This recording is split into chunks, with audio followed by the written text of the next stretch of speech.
నమస్కారం. ఏసియన్ వార్తలకు స్వాగతం. ఈనాటి వార్తల్లోని ముఖ్యాంశాలు. ఉచిత వైద్య శిబిరాలతో ఎంతో ఉపయోగమని, ఇటువంటి వైద్య శిబిరాలను అందరూ సద్వినియోగం చేసుకోవాలని రాష్ట్ర public accounts committee chairman MLA Pulaparthi Ramanjaneyulu అన్నారు. భీమవరం బ్యాంక్ కాలనీలో కోపా కళ్యాణ మండపంలో హైదరాబాద్ కాంటినెంటల్ హాస్పిటల్ వారిచే ఏర్పాటు చేసిన ఉచిత మెగా వైద్య శిబిరాన్ని ఎమ్మెల్యే అంజిబాబు ప్రారంభించారు. ఈ సందర్భంగా ఆయన మాట్లాడుతూ, రెండు తెలుగు రాష్ట్రాల్లో నాణ్యమైన, అత్యుత్తమమైన వైద్య సేవలు అందిస్తున్న కాంటినెంటల్ హాస్పిటల్ సిబ్బంది ఈ రోజు భీమవరం బ్యాంక్ కాలనీలో ఉచిత మెగా వైద్య శిబిరాన్ని ఏర్పాటు చేసి సేవలు అందించడం అభినందనీయమని అన్నారు. ఇటువంటి వైద్య శిబిరంలో అన్ని రకాల వైద్య పరీక్షలు ఉన్నాయని, వాటిని సద్వినియోగం చేసుకోవాలని, అనుభవజ్ఞులైన వైద్యులచే శిబిరాన్ని ఏర్పాటు చేయడం అభినందనీయమని అన్నారు. ఈ కార్యక్రమంలో కోపా అధ్యక్షులు Erramsetti Harinath, Hyderabad Continental hospital assistant manager Kolli Someswararao, orthopaedic doctor Chandu Krishnateja, Gopisetti Muralikrishna, Areddy Satyanarayana, Vijrothi రాఘవులు, దాయన చంద్రాజీ తదితరులు పాల్గొన్నారు.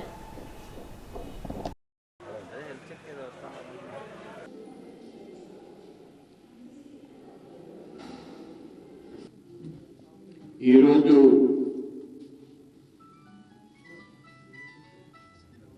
మన భీమవరం పట్టణంలో బ్యాంకు కాలనీలో కోపా కళ్యాణ మండపం నందు హైదరాబాద్ కాంటినెంటల్ హాస్పిటల్ వారి ఆధ్వర్యంలో మెగా వైద్య శిబిరం ఏర్పాటు చేయడం జరిగింది. దీనికి కోసం హైదరాబాద్ నుంచి వివిధ స్పెషలిస్టులు కూడా రావడం జరిగింది. ఉచితంగా అన్ని టెస్టులు చేసి వైద్యం అందించడం జరుగుతుంది. అంతేకాకుండా భీమవరం నుంచి కాంటినెంటల్ హాస్పిటల్కి వచ్చేవారికి 20-25% రాయితీ కూడా ఇస్తామని చెప్పి ఆ డైరెక్టర్ గారు కూడా నాతో చెప్పడం జరిగింది. దీన్ని మనం అందరం కూడా సద్వినియోగం చేసుకోవాలి. పేదవారి కోసం ఈ క్యాంపు ఏర్పాటు చేయడం జరిగింది. దీన్ని అందరూ సద్వినియోగం చేసుకోవాలని మరి వచ్చిన డాక్టర్స్ అందరూ కూడా అభినందనలు తెలియజేస్తూ ఈ క్యాంపు ఏర్పాటు చేసిన కోపా కళ్యాణ మండపం మేనేజ్మెంట్ వారందరికీ కూడా అభినందనలు తెలియజేస్తుంది. పార్లమెంట్లో రాజ్యాంగ నిర్మాత అంబేద్కర్ ని ఎగతాళి చేస్తూ మాట్లాడిన అమిత్ షా రాజీనామా చేయాలని వామపక్ష పార్టీలు ఈ నెల 30న నిరసన కార్యక్రమాన్ని జయప్రదం చేయాలని పిలుపునిచ్చారు. అమిత్ షా రాజీనామా చేయాలని ఈ నెల 30వ తేదీన ప్రకాశం చౌక్ లో జరిగే నిరసన కార్యక్రమంలో పాల్గొనాలని సిపిఎం జిల్లా కార్యదర్శి బి బలరాం, కోనాల భీమారావు, ఫార్వర్డ్ బ్లాక్ నాయకులు లంక కృష్ణమూర్తి, న్యూ డెమోక్రసీ నాయకులు మామిడి దాలయ్య, ఎంసిపిఐయు నాయకులు రొంగల సత్యనారాయణ ఒక ప్రకటనలో తెలిపారు.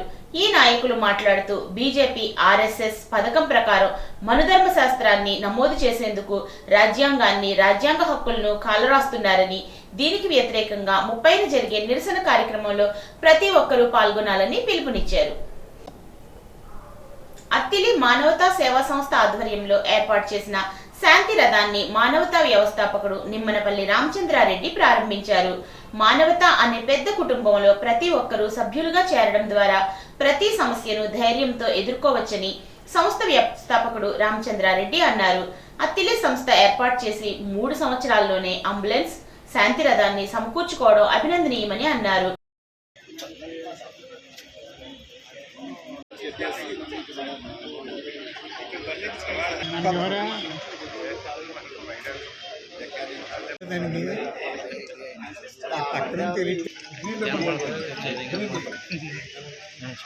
కొద్దిగా అనుకోండి, రెడీ. Okay sir, okay.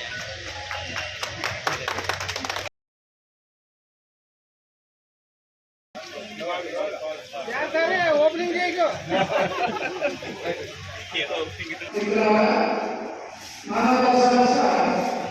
ఎక్కడ జరిగినా రాష్ట్రంలో ఈ లేకుండా ఓపెనింగ్ చేసి చాలా తక్కువ కాదు. ఒక విశ్వనాథంలోనే చింతపూర్ ఒకటి, ఈ అత్తి ఒకటి నేను రాకుండా యూనిట్ ఓపెన్ చేయడం జరిగింది. చింతపూర్ బాగా పనిచేస్తుంది. అత్తిని ఇంత బాగా పనిచేస్తానే నమ్మకం లేదు. ఎందుకంటే కొత్తగా పెట్టారు కదా, కొంత సమయం తీసుకుంటుంది. ఆ డెవలప్ అయిపోయిన అనుమానం ఉంది. మరి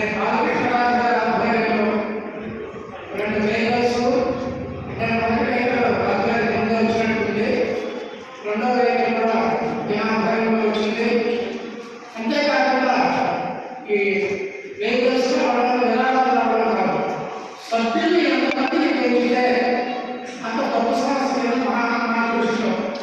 అది సంవత్సరం 500 పాస్ అయినాడు కాబట్టి, అదే 500 పాస్ అయినాడు కాబట్టి వాళ్ళకి ప్రత్యేకంగా అభినందిస్తున్నాను.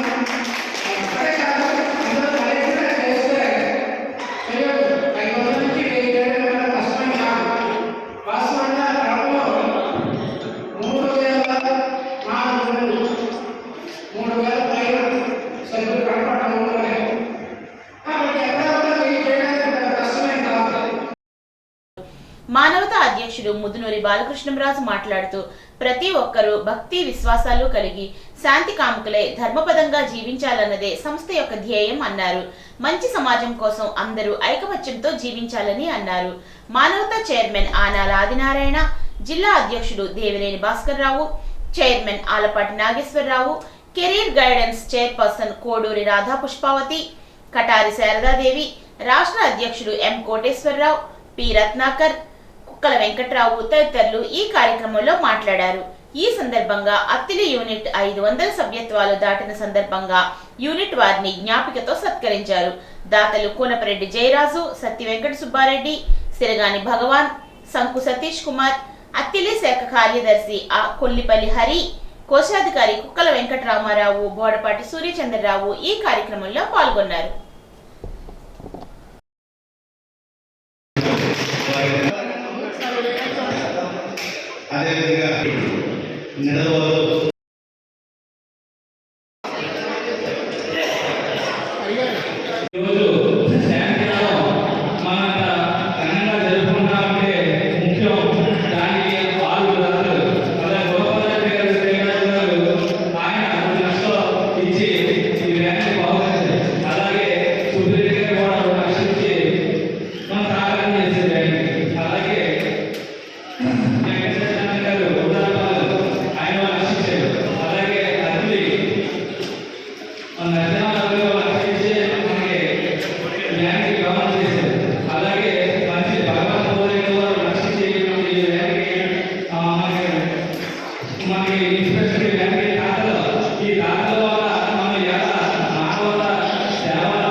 చర్చిలో రాజమండ్రి డెల్టా ఆసుపత్రి వారిచే ఉచిత వైద్య శిబిరం నిర్వహించారు.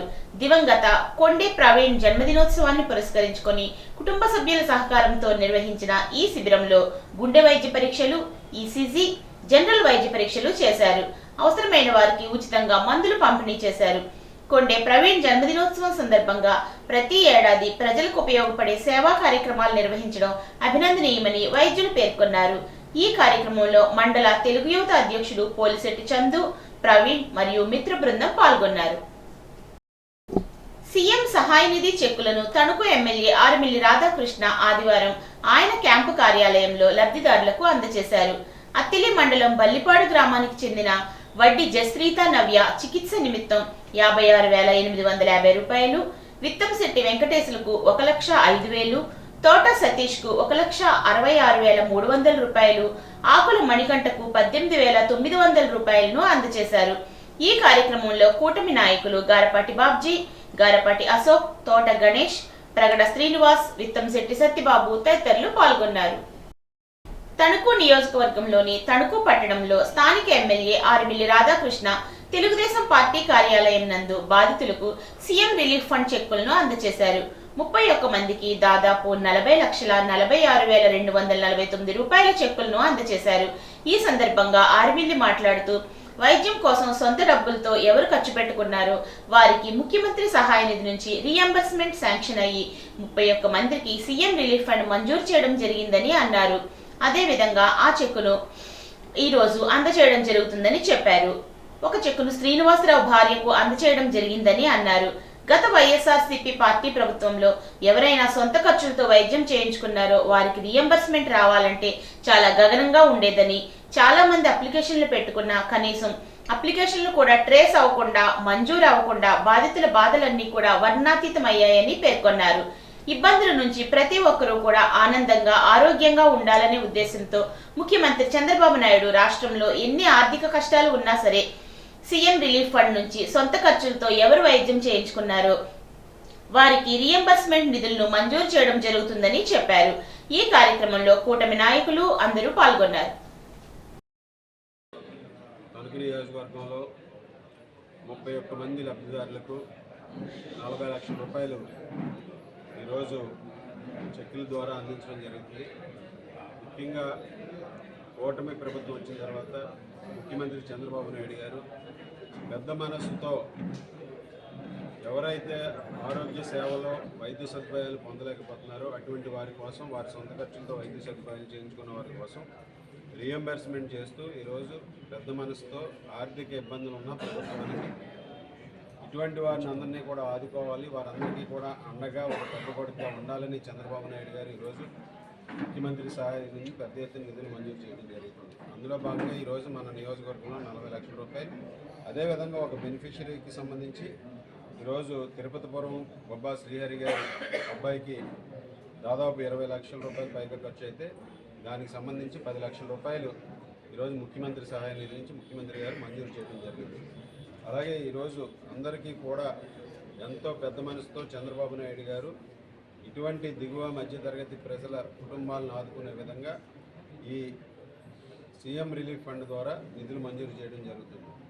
ఇప్పటి వరకు మన నియోజకవర్గంలో ఈ ప్రభుత్వం వచ్చిన తర్వాత, కూటమి ప్రభుత్వం వచ్చిన తర్వాత 1,30,46,249 రూపాయలు సీఎం రిలీఫ్ ఫండ్ ద్వారా అందించడం జరిగింది. ఈరోజు 40,46,249 రూపాయలు ఈరోజు అందించడం జరిగింది. ఈరోజు ప్రతి ఒక్కరూ, ప్రతి కుటుంబం కూడా ఆరోగ్యంగా ఉండాలని ఈ ప్రభుత్వం ప్రజల సంక్షేమం కోసం పనిచేస్తుంది, ప్రతి ఒక్కరికి కూడా అండగా నిలబడుతుందని ఈ సందర్భంగా తెలియజేస్తుంది. తణుకు పాత ఊరు కొండాలమ్మ పుంత రోడ్డు డంప్ యార్డ్ దగ్గర డిస్ట్రిక్ట్ క్రిస్టియన్ యూత్ 22వ వార్షికోత్సవ క్రిస్మస్ వేడుకలు ఘనంగా జరిగాయి. ఈ కార్యక్రమంలో ముఖ్య అతిథిగా న్యాయవాది పోట్ల సురేష్ చేతి మీద కేక్ కట్ చేసి క్రిస్మస్ శుభాకాంక్షలు అందజేశారు. అనంతరం సురేష్ మాట్లాడుతూ అందరూ కలిసిమెలిసి ఉండాలని అన్నారు. దేవుని ప్రేమతో పాటు సమాజంలో సేవ చేసే గుణం అందరూ అలవాటు చేసుకోవాలని చెప్పారు. ఈ కార్యక్రమంలో గణేష్, బుర్రా సతీష్, కరటూరు జగదీష్, పడాల లక్ష్మణ్ తదితరులు పాల్గొని ఘనంగా క్రిస్మస్ వేడుకలు జరుపుకున్నారు. సోమవారం ఉదయం 9 గంటల నుండి 10 గంటల వరకు డయల్ యువర్ డిఎం ప్రోగ్రాం జరుగుతుందని డిపో మేనేజర్ సప్పా గిరిధర్ కుమార్ తెలిపారు. హైదరాబాద్, తిరుపతి, విజయవాడ సర్వీసులపై తమ సూచనలు, ఫిర్యాదులు తెలియపరచాలని కోరారు. తణుకు డిపో పరిసర ప్రాంత ప్రయాణికులు, విద్యార్థులు, వ్యాపారస్తులు, ఉద్యోగులు 9951225484 నెంబర్కి ఫోన్ చేసి మెరుగైన సేవలు అందించే నిమిత్తం సలహాలు, సూచనలు ఇచ్చి డిపో అభివృద్ధికి సహకరించాలని మేనేజర్ సప్పా గిరిధర్ కుమార్ కోరారు. తణుకు మండలం మండపాక గ్రామానికి చెందిన చీలి సురేష్, అనూష దంపతుల 15 నెలల కుమార్తెకు గుండె సమస్య ఉందని స్థానిక ఎమ్మెల్యే దగ్గరకు వచ్చి సమస్యను విన్నవించుకుంటే త్వరితగతిన హైదరాబాద్ స్టార్ హాస్పిటల్ వైద్యులతో మాట్లాడి ఆపరేషన్ చేయించడం జరిగింది. 10 లక్షల రూపాయల వైద్యాన్ని ఉచితంగా చేయించిన తణుకు ఎమ్మెల్యేకు తల్లిదండ్రులు వచ్చి కృతజ్ఞతలు తెలియజేయడం జరిగింది. ఈ సందర్భంగా స్టార్ హాస్పిటల్ సిబ్బందికి ఎమ్మెల్యే రాధాకృష్ణ ధన్యవాదాలు తెలియజేశారు. ఈ కార్యక్రమంలో కూటమి నాయకులు పాల్గొన్నారు. పశ్చిమ గోదావరి జిల్లా కోడూరు మండలం కొమ్ముచిక్కాల్లో మాజీ మంత్రి, టీడీపీ పోలిట్ బ్యూరో సభ్యులు, Achanta MLA Peethani Satyanarayana press meet నిర్వహించారు. ఈ సందర్భంగా వైసీపీ అధ్యక్షుడిపై నిప్పులు చెరిగారు. ప్రస్తుతం వైఎస్ఆర్ కాంగ్రెస్ పార్టీ నాయకులు జనసేన, టీడీపీల్లో చేరడంతో భయం పుట్టిందని, జగన్మోహన్ రెడ్డి విద్యుత్ ఛార్జీల పేరుతో ధర్నాలు చేసి అభద్ర ప్రచారానికి తెరలేపారని, ఇలా చేయడం అపహాస్యం అవుతుందని అన్నారు. విద్యుత్ సంస్థలకు వైసీపీ ప్రభుత్వం ఇవ్వాల్సిన డబ్బులు ఎగ్గొట్టింది మీరు కాదా అని ప్రశ్నించారు. ఆ విషయాన్ని కప్పిపెట్టేందుకే వైసీపీ నేతలు రోడ్ల మీద ధర్నాలు చేయడం విడ్డూరంగా ఉందన్నారు. గత వైసీపీ పాలనలో 8 సార్లు విద్యుత్ ఛార్జీలు పెంచారు. ఆ పెంపు వల్ల ప్రజలపై 32,000 కోట్ల భారం పడింది. జగన్ అధికారంలోకి రాగానే పీపీఎన్లు రద్దు చేశారని, విద్యుత్ సంస్థల నుండి 40,000 కోట్ల రూపాయలు అప్పులు తెచ్చి వాటిని ఇతర అవసరాలకు వాడారని, 5 ఏళ్ల పాలనలో విద్యుత్ రంగంపై పడిన అదనపు భారం 130 లక్షల కోట్ల రూపాయలు అని ఆరోపించారు. అప్పులు చేసింది పక్కన పెడితే సుమారు 5 లక్షల కోట్ల రూపాయలు అప్పులు తెచ్చారన్నమాట బహిరంగ చర్చ జరుగుతూ ఉంది. అది కాకుండా 77,000 కోట్ల రూపాయలు ఆఖరికి ఉద్యోగస్తులకి బకాయిలు కానీ, వివిధ కాంట్రాక్టులకు ఇవ్వాల్సిన బకాయిలు కానీ, ఆఖరికి పవర్ పర్చేజ్ సంబంధించిన బకాయిలు కానీ 77,000 కోట్ల రూపాయలు అప్పుల బారంలో నెట్టి ఈరోజు దొంగతనం చేసి తప్పుడు నిర్ణయాలు చేసి ఈరోజు కూటమి ప్రభుత్వాన్ని దొంగ అని ముద్ర వేయడానికి రోడ్డు మీదకి వచ్చిన గనుడు జగన్మోహన్ రెడ్డి ఇంతకన్నా దుర్మార్గపు ప్రతిపక్ష పార్టీ ఈ రాష్ట్రంలో ఈ దేశంలో కూడా ఉండదనే మాట బహిరంగ మాట అనే మాటని చెప్పి నిర్ధారిస్తూ ఉన్నా. అంచేత జగన్మోహన్ రెడ్డి వైఎస్ఆర్ పార్టీ నాయకులారా, మీరు ఆత్మ పరిశీలన చేసి తప్పు ఒప్పుకోండి ప్రజల ముందు అనే మాట చెప్తా ఉన్నా.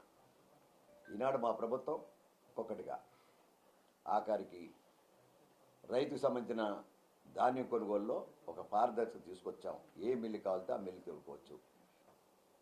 ఆఖరి గుంతలు కూడా పొరచలేదు, రోడ్లు వేయడం మానేసి గుంతలు కూడా పొరచలే. మేము జనవరి 15వ తారీఖు టార్గెట్ పెట్టాం. గుంతలన్నీ కూడా ఒక్కొక్కటిగా అన్ని రాష్ట్రం మొత్తం రోడ్ల నిర్మాణం. ఈ రాష్ట్రంలో సంక్రాంతి పండుగ ఒక పెద్ద పండుగ. ఆ పండుగ లోపల ఈ కార్యక్రమాలు కూడా పూర్తి చేయడానికి ప్రభుత్వం ముందుకెళ్తుంది అనే మాట చెప్తాం. ఈ వార్తలకు స్వల్ప విరామం.